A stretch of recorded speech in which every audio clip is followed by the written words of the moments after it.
तो इस ज़मीन पे एक मतलब और एक शेर, चूँकि मैं मज़दूरों की बस्ती से आता हूँ, कि यार क्या यार है दिल तोड़ के जाने वाला, दिल भी क्या दिल है फ़कत शोर मचाने वाला। अब ये जो दो मिसरे में पढ़ने जा रहा हूँ, ये मैं दूसरे शहरों में हवाला दे के पढ़ता हूँ कि मैं मालेगांव से मज़दूरों की बस्ती से आता हूँ। बड़े धूम से लोग सुनते हैं, क्यों सुनते हैं सुन के बताइए। यार क्या यार है दिल तोड़ के जाने वाला, दिल भी क्या दिल है फ़कत शोर मचाने वाला। उसकी दीवारें भी करती नहीं जिद रंगों की, उसकी दीवारें भी करती नहीं जिद रंगों की।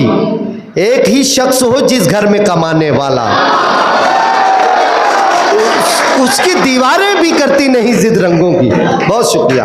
एक ही शख्स हो जिस घर में कमाने वाला, फिर कोई नींद का पत्थर न उछाला जाए, अब हमें ख्वाब के झंझट से निकाला जाए। हर माशरे में एक अमीर तबका होता है, गरीब, किसकी क्या जिम्मेदारी है। गजल का शेर सुने। फिर कोई नींद का पत्थर न उछाला जाए, अब हमें ख्वाब के झंझट से निकाला जाए। रोशनी आपके घर में है तो खिड़की खोलें, ताकि मजबूरों के घर में भी उजाला जाए।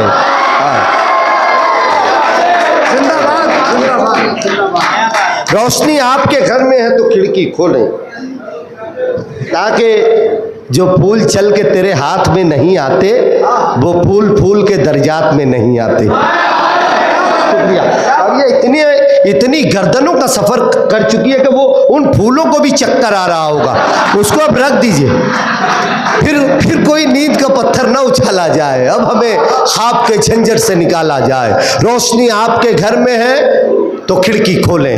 अब एक शेर पढ़ता हूँ, आपका कोई करीबी दोस्त नज़र में आ जाए तो दुआएं दे देना।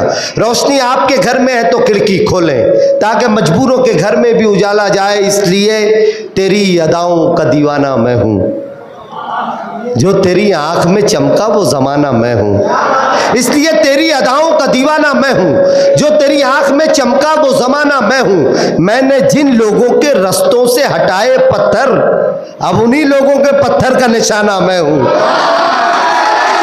मैंने जिन लोगों के रस्तों से हटाए पत्थर, अब उन्हीं लोगों के पत्थर का। अब हरफ आखिर ये 4 मिसरा पढ़ देता हूँ, बड़े वायरल है मेरे 4 मिसरे, लोगों की बड़ी दुआएं बड़ी मोहब्बतें मिलती हैं। इसके बाद एक गज़ल के 2-3 शेर और ज़हमत तमाम। एक नाबीना बेच रहा है और आईना बेच रहा है।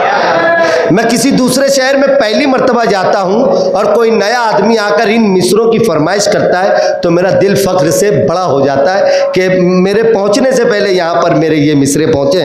क्यों